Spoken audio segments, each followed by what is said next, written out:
Join Sid for this edition of It's Supernatural.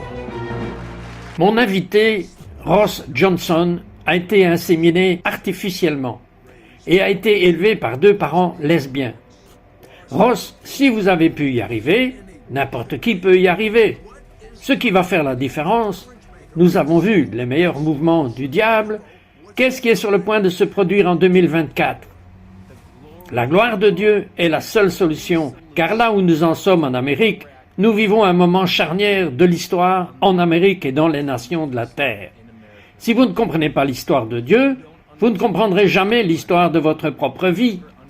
Tout ce que nous pouvons faire, c'est regarder cet homme Jésus, et nous disons « Tu es le roi de gloire ». Nous prions en ce moment pour que l'esprit de sagesse et de révélation révèle le cœur de Père de Dieu. Nous déclarons l'étreinte du Père, le cœur et l'amour du Père, pour qu'ils deviennent la plus grande réalité de votre vie. Si vous disiez oui à Dieu aujourd'hui, dépassez l'apathie, la déception, les choses qui ne se sont pas déroulées comme vous le souhaitiez, et dites « Dieu, je veux tout ce que tu as pour moi. Je suis tout à fait dedans. Je t'appartiens. » Il emmènera votre vie dans des endroits que vous n'auriez jamais pu imaginer.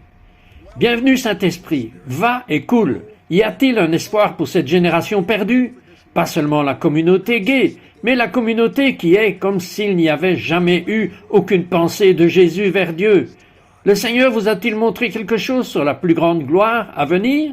Ce que vous demandez est si intéressant, Sid, parce que lorsque je priais concernant 2024, immédiatement à ce moment-là, le psaume 24 a clignoté devant mes yeux, et le psaume 24 parle du roi de gloire.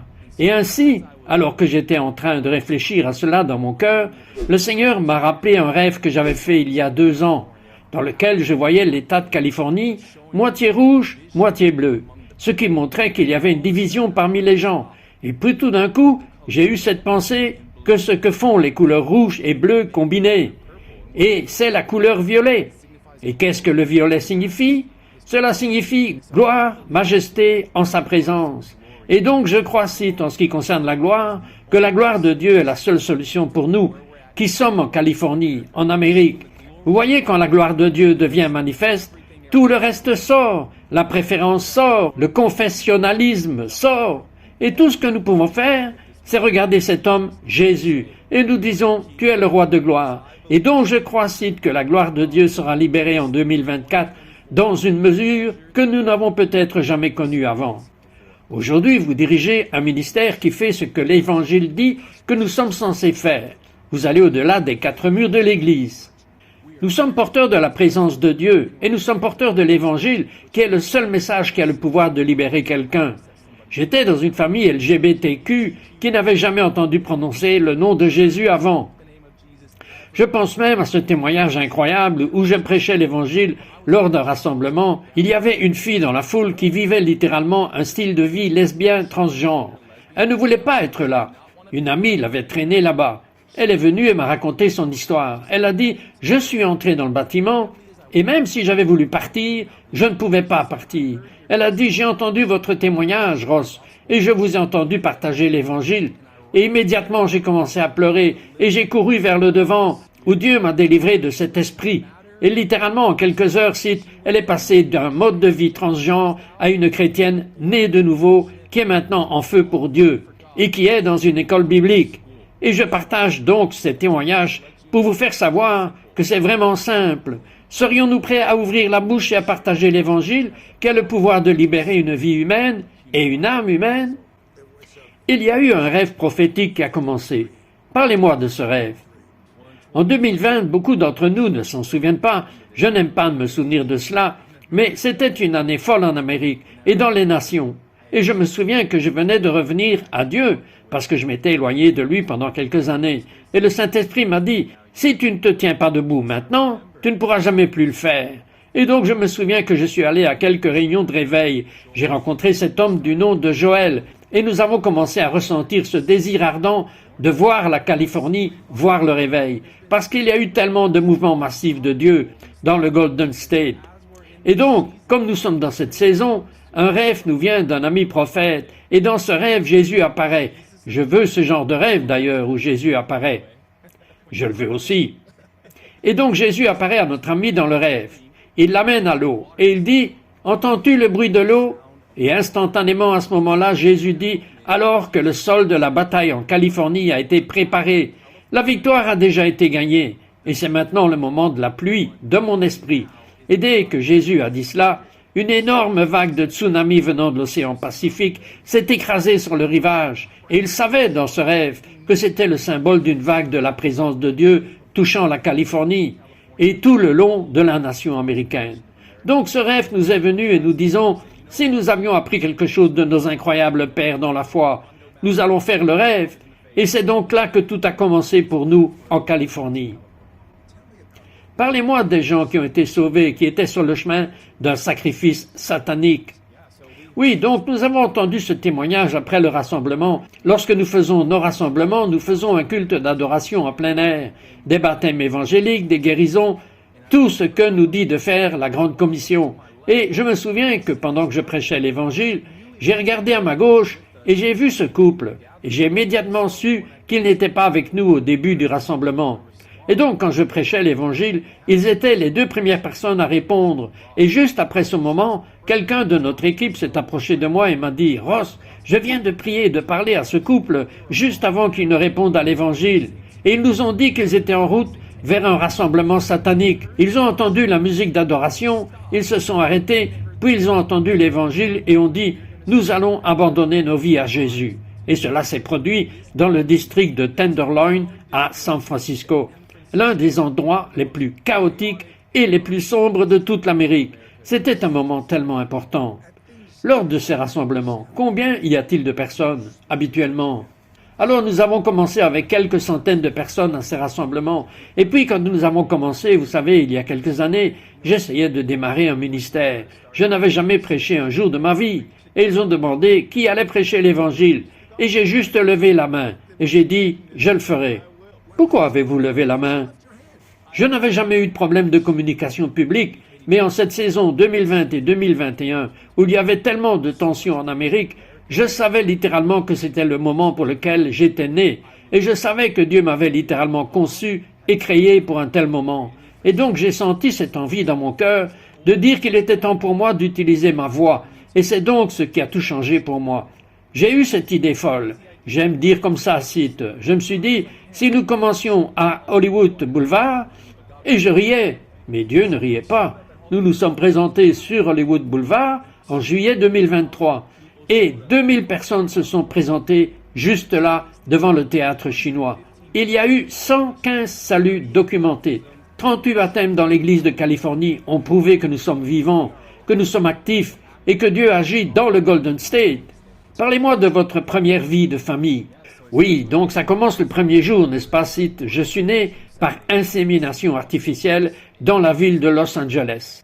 Et la raison en est que ma mère menait une vie lesbienne. Et donc je me souviens que j'ai demandé à ma mère, comment suis-je né? Comment ai-je été créé? Quel était ce processus?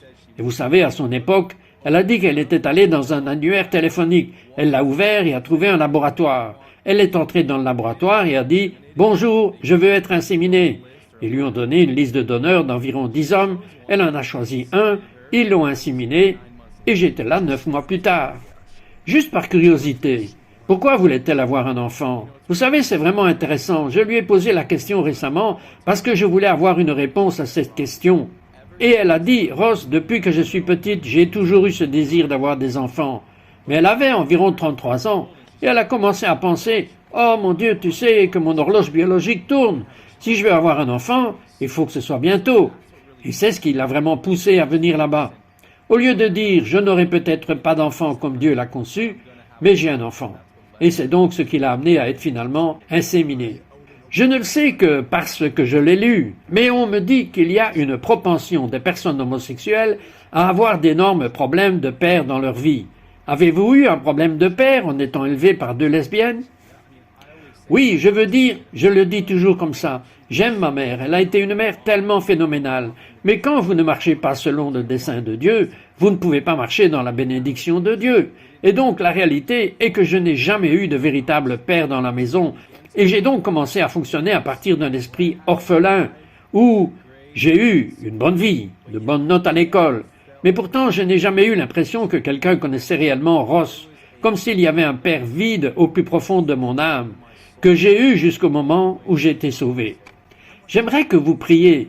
Le plus grand besoin n'est pas seulement au sein de la communauté gay. Je pense que le plus grand besoin concerne les personnes qui ont eu des blessures paternelles, qui interfèrent en quelque sorte avec leur relation complète, avec Dieu le Père. C'est quelque chose pour lequel vous avez la passion de prier pour les gens. Absolument, parce que parfois ce qui arrive malheureusement est dû à l'absence d'un père ou à un mauvais père. Nous pensons alors que Dieu est comme ça. Et je le dis, comme ça, Sid, Dieu n'est pas seulement un bon père, c'est un père parfait. Et malheureusement, beaucoup d'entre nous n'ont pas fait l'expérience d'un père parfait en dehors de Dieu. Et donc, prions simplement maintenant. C'est ce que vous voulez que je fasse. Cela vous dérangerait-il si je prie? Non? Génial. Alors, Seigneur, nous prions en ce moment pour que l'esprit de sagesse et de révélation révèle le cœur du Père de Dieu en ce moment. Et je déclare simplement à chaque personne qui regarde ou écoute que l'esprit orphelin qui a essayé de s'emparer de votre vie part maintenant au nom de Jésus et ne reviendra jamais. Et nous déclarons dans l'étreinte du Père que même si vous êtes dans votre voiture, dans votre maison, où que vous soyez en ce moment, que du haut de votre tête jusqu'à la plante de vos pieds, vous commenciez réellement à expérimenter la présence manifeste dans l'amour de Dieu. Saint-Esprit soit libéré dès maintenant. Touche les cœurs, touche les esprits et touche les corps. Et ainsi nous déclarons que le cœur et l'amour du Père deviendront la plus grande réalité de votre vie à partir d'aujourd'hui, au nom de Jésus. Aujourd'hui, vous êtes devenu un croyant normal que beaucoup de gens qualifieraient de radical. Je l'appellerais bibliquement normal. Vous êtes devenu un croyant normal. Vous souvenez-vous de la première fois que vous avez pensé à Dieu, que vous avez pensé à Jésus? Comment cela s'est-il passé? Oui, eh bien, je veux dire, en grandissant dans notre foyer, nous n'étions pas anti-Dieu. C'est juste que nous n'avions jamais eu de conversation à ce sujet.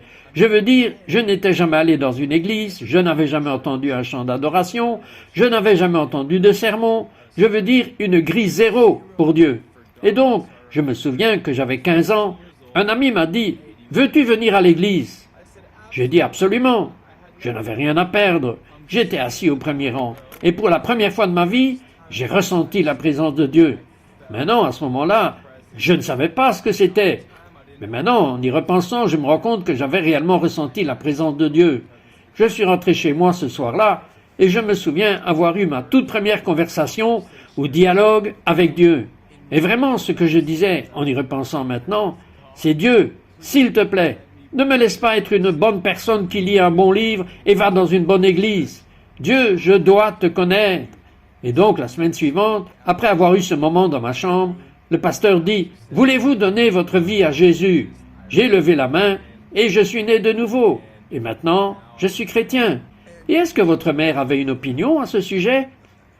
C'est vraiment intéressant parce qu'au début, j'étais trop jeune pour conduire. Alors, devinez qui devait me conduire à l'église? Donc, pour que ma mère me conduise à l'église, rentre à la maison et ensuite vienne me chercher. Et vous savez, ce que j'aime chez ma mère, c'est qu'elle ne s'est jamais opposée à moi. Elle a seulement soutenu ma foi, et cela m'a tellement encouragé. Et c'est donc une situation vraiment unique, parce que quand on pense à l'Église dans la communauté LGBTQ, vous pensez généralement à ce grand écart et à une tonne de tension, alors que dans mon cas, dans ma situation, ma mère n'a jamais été contre. Elle ne s'est tout simplement jamais engagée personnellement avec Jésus. Vous êtes devenu un merveilleux professeur de la parole. Je vois votre passion. Je vois que vous avez un cœur pour Dieu. J'ai l'impression que vous avez ressenti la présence de Dieu la première fois que vous êtes entré dans une église. Je ressens la même présence de Dieu sur vous pendant que nous parlons en ce moment. Y a-t-il un enseignement en ce moment qui réalise le meilleur résultat quand vous parlez? Absolument, il y a quelque chose sur lequel je ressens vraiment le souffle de Dieu et le Saint-Esprit respirer en cette saison. Et ce que c'est est que tellement de fois dans notre culture et dans le monde dans lequel nous vivons aujourd'hui, on nous a enseigné, et parfois nous croyons même qu'il est normal de se rebeller contre Dieu. Mais j'ai eu cette pensée qui commence à naître en moi, où c'est en fait plus normal, et c'est dans notre conception, au lieu de nous rebeller contre Dieu et d'obéir au diable, de nous rebeller contre le diable et d'obéir à Dieu. Et donc je défie et encourage tous les gens, s'il y a quelque chose à quoi vous pourriez donner votre vie, qui vaut chaque instant de votre vie, c'est entrer en relation avec Dieu et dire « Tu sais, diable, J'ai vécu assez longtemps pour toi. Je t'ai servi assez longtemps. Tout ce que tu as fait, c'est de m'avoir laissé un vide. Je rentre chez le Père.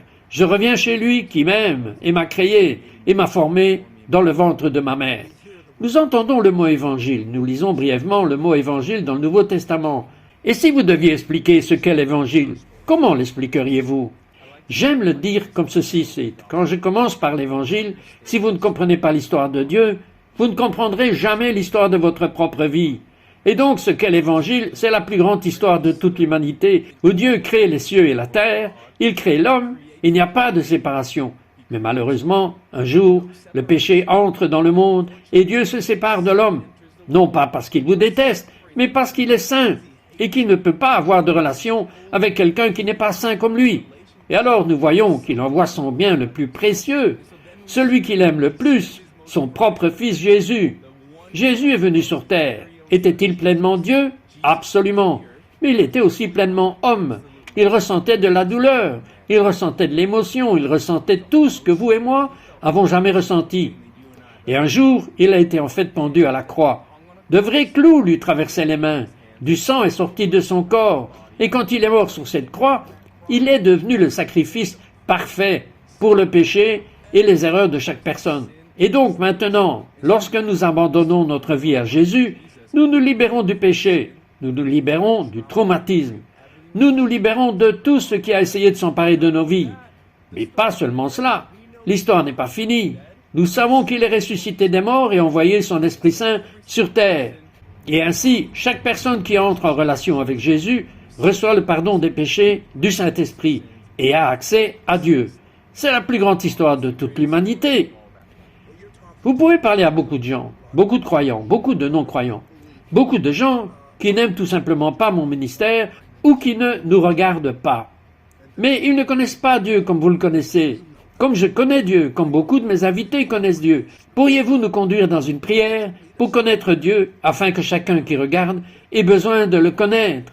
Vous voyez qu'il y a beaucoup de gens qui croient en lui, mais il y a une différence entre croire en lui et le connaître. C'est la même différence qu'entre le jour et la nuit. C'est une différence drastique. Voici ce qui est incroyable avec Dieu.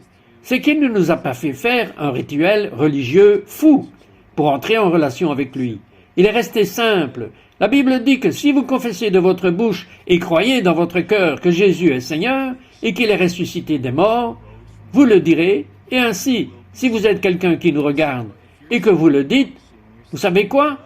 Peut-être que je n'ai pas tout compris, peut-être que je n'ai pas le meilleur passé, peut-être que je n'ai pas eu la meilleure famille, mais Dieu vous aime, il vous a créé et il a envoyé son Fils pour vous.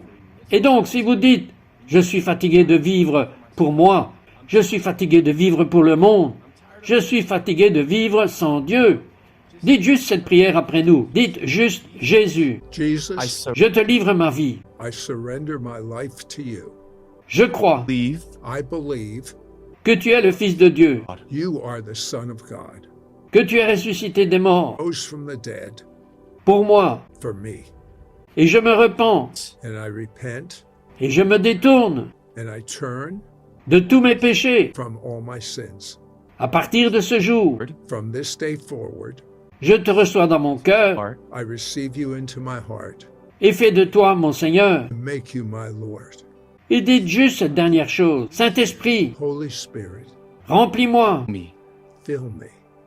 Saint-Esprit, Holy Spirit, remplis-moi de puissance. be with power. Au nom de Jésus, In Jesus' name. Amen. Vous savez, je ne vais pas vous laisser partir tant que vous n'avez pas fait une prière de plus. Il y a des gens aux prises avec l'identité de genre. Il y a même des gens qui connaissent la vérité, mais cela a une telle emprise sur eux qu'ils vont et viennent, même s'ils connaissent la vérité. Pouvez-vous prier pour ces gens en ce moment? La Bible dit que celui que le Fils rend libre est libre, et que là où est l'Esprit du Seigneur, il y a la liberté. Je veux que vous sachiez que nous allons prier maintenant, mais vous ne serez pas seulement libre pour aujourd'hui, vous serez libre pour le reste de votre vie à travers le Saint-Esprit. Et donc, Père, je prie en ce moment au nom de Jésus pour que tout esprit de confusion laisse chaque personne écouter et regarder, et nous déclarons à l'esprit de luxure, je t'ordonne de partir maintenant. Et je dis simplement que la clarté, la paix et l'identité viennent dans votre cœur et dans votre esprit. Maintenant, au nom de Jésus, verriez-vous qui vous êtes vraiment à travers le Christ? Alors, Père, nous déclarons la liberté en ce moment, du haut de votre tête jusqu'à la plante de vos pieds, que votre esprit, vos pensées, vos émotions soient restaurés. Alignez-vous avec la volonté du ciel en ce moment. Et donc, la dernière chose pour laquelle je vais prier est que le Seigneur vous montre qui vous êtes et à qui vous appartenez, au nom de Jésus. Amen.